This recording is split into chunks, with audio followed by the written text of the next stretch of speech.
Look, I don't know who needs to hear this, but I got a quick question for you. What's on your cross today? And when I say what's on your cross today, I mean, what challenge are you carrying? Or what needs to die? What do you need to sacrifice within you to live a greater life? Or better yet, sometimes, what needs to be resurrected? What do you need to bring back in your life to help you grow and reach that next level of success, whatever that looks like for you? I'm gonna stop walking around for this video because I just got out the pool, the hot tub, and I got Crocs on right now, and my shoes are squeaking, so I don't wanna ruin the video. But what's on my cross today is comfort, comfort. And today is a very special day, very special video. I had to celebrate by shooting this video because today, April 10th, I believe it's April 10th, April 11th, April 11th, 2025, Friday, April 11th, 2025. Excuse me, I'm a little winded because I done worked out, hit the sauna, hit the hot tub, hit the pool, and I'm on a 5-day fast. So I'm on fire right now. I'm on fire. But anyway, today, April 11th, 2025, Friday, April 11th, is the day for the first time in a decade, 10 years, that I hit the 200 milestone, the 200-pound realm. I weigh 299. I think it's 299.5 or whatever, but I'm at 299 today for the first time in 10 years. Come on now. Come on, ready to throw this. Just throw this. I'm so hyped right now. God is so good. I feel so good.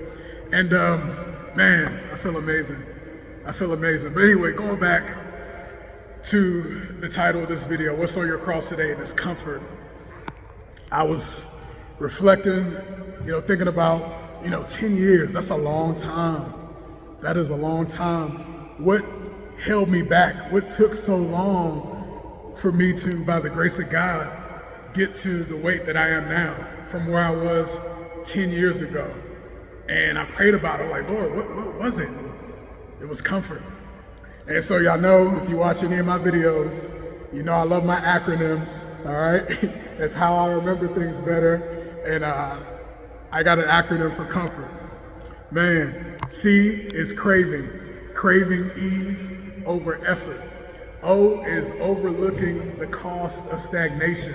M is making excuses sound noble. And F is feeding false safety. O is operating from old pain. R is resisting discomfort. And T is trusting trauma more than truth. Come on now. I'm about to pass the collection plate up in here. No, I'm just kidding.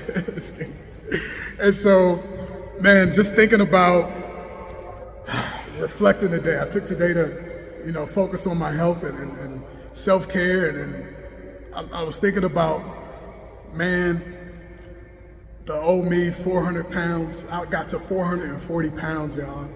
440 pounds, so I shed over 140 pounds. And I thought about like the old me, what I used to do. And one thing I was doing was chasing comfort. Most people that I know, they eat when they're stressed.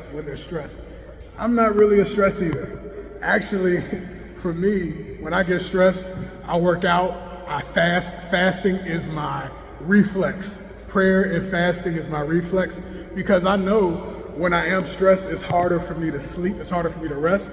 And also, I know I hear God better. And it's strategic because I know that when I'm fasting and if it's harder for me to sleep, I don't need as much sleep as I normally would if I were not fasting, if I were eating. So I'm not a stress eater, but when it comes to getting comfortable, getting happy, that's when I tend to slip up. So I never considered myself a lazy person, but I was comfort driven. I found relief in routine, right? Not necessarily results. And I didn't realize that comfort was robbing me of my growth. You can't have growth and comfort. It's either or. But when that shift began inside me, I don't have time in this video to dive into all the details, but it took a while to realize that it was excuses that I allowed my mind to convince me of. You can't buy the lie. I heard a quote, I can't remember who said it, but it says, "The mind is the world's greatest salesman. Your mind is the world's greatest salesman." Let that marinate for a minute. How often do you allow thoughts in your head and you don't challenge them? You don't question them. You just believe them. And for 10 years, I listened to the world's greatest salesman. And it's not necessarily bad that the mind is the world's greatest salesman. It's just that salesman has to be trained. Because just like in life, we have good salesmen and we have bad salesmen. So you train your salesman to be sharp, to listen to truth, not trauma, listen to the word of God. It can lead you to a beautiful life. And it took me 10 years to realize that. Also, when it comes to your mind, right? Your mind doesn't focus on making you happy. That's not its primary goal. Your mind's primary goal is to protect you. And one tactic that it likes to use is what worked for you in childhood. Follow me. We like to, our mind relives, whether it's subconsciously or consciously, it relives childhood trauma that we experience, because guess what our mind did when we were children? It helped us survive. You follow me? So you heard the saying, if it ain't broke, don't fix it. That's the mind's motto. And our minds are meaning-making machines.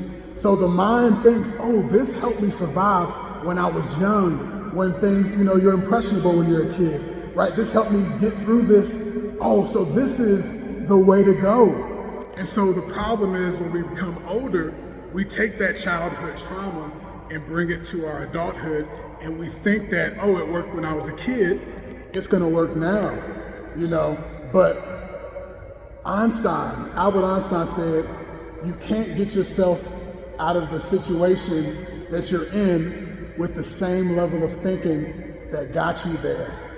And for me, I always thought, okay, as long as I'm a nice guy, as long as I'm, treating people well and treat myself well and I'm making myself comfortable, everything will be good. But guess what? Maybe that worked a little bit when I was a kid, but not so much as an adult. Comfort was really causing stagnation for me, right? So the mind, again, is the world's greatest salesman. It uses trauma over truth to try to protect us. So the change really happened when I stopped buying my own excuses. I've stopped listening to doubt and negative thoughts. I started speaking life into my life. I started speaking life over what I did and applied scripture and started moving my feet, because it says in the Bible, faith without works is dead. Too many of us, especially believers, feel like, oh, well, everything happens for a reason. God will fix it. No, there's a song, when you pray, move your feet. When you pray, move your feet. And again, faith without works is dead. And this morning, when I got ready to step on the scale, I had a feeling. I told my wife, I said, baby, I think today's the day. Come on in here with me, and I'm gonna weigh myself. And she's like, okay. So we went in there, I jumped on the scale, and I just thought, as soon as I saw that number, well, I looked straight because I don't want to lean forward while I'm weighing down, but my wife, I could hear her, she's like, oh my gosh. And I'm like, I looked and I said, wow, just wow. And I got so excited. My wife and I celebrated. I picked her up and spun her around. I've been lifting weights, so now I'm like, yeah, I can do more now than I did, 10 years ago. And I spun her around and she laughed and giggled, and it was just a great celebratory moment. And it was so awesome having her witness this victory for me, with me, and this milestone, because it wasn't just a major milestone this was God's faithfulness on display, and she has no idea how much, she keeps saying, I encourage her. No, she encourages me too. It goes both ways because I've been passionate about health all my life, and I've been consistent here and there with eating and working out. But since last July 2024, she caught on fire and started going to the gym more often than I would. So I said, okay, all right, let's do it. So I wanted to be as supportive as possible. So that's, I feel like I got more progress these past 2 years than I did the first 8 years. And just by the grace of God, I just feel so grateful. So yeah, the scale this morning, woke up and weighed in 299. First time in 10 years, feeling so great. And I feel like a new man, spiritually, physically, emotionally. And I also realized that this isn't just about the weight, like losing weight. It's about who the man I became while I was carrying the weight, and who the man I had to become to shed the weight. And I still got ways to go. It's still a journey. But I'm telling you, it feels so good. Feels so good. There's no amount of food. I love food, but there's no amount of food that tastes as good as how feeling healthy feels. There's no amount of food that can measure that. So keep in mind, just like the shirt says, I can do all things through Christ who strengthens me. Keep that in mind. And also, don't buy your own excuses. Don't be conformed to the pattern of this world, but be transformed by the renewing of your mind. That's in Romans 12, verse 2. Change your mind. Change your mind, even if it's a baby step.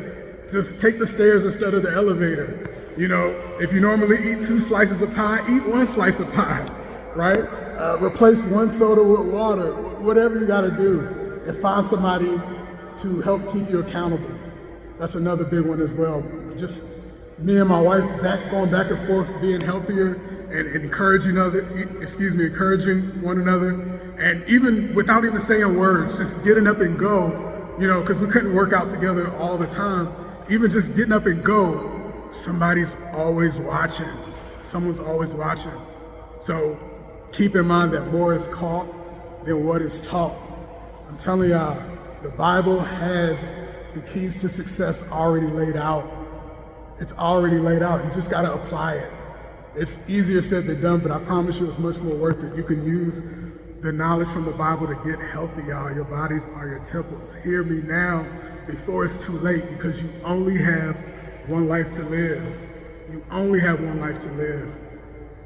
And you never know. You may be the only Bible that someone ever reads. So take care of yourself. Take care of your body. Shed comfort. Carry growth. Keep on grinding. I'm telling you, it's worthwhile in the end. So again, my question for you is, what's on your cross today? All right, God bless. Be safe. Keep on grinding. Keep on hustling. I'll see you on the next video. Peace.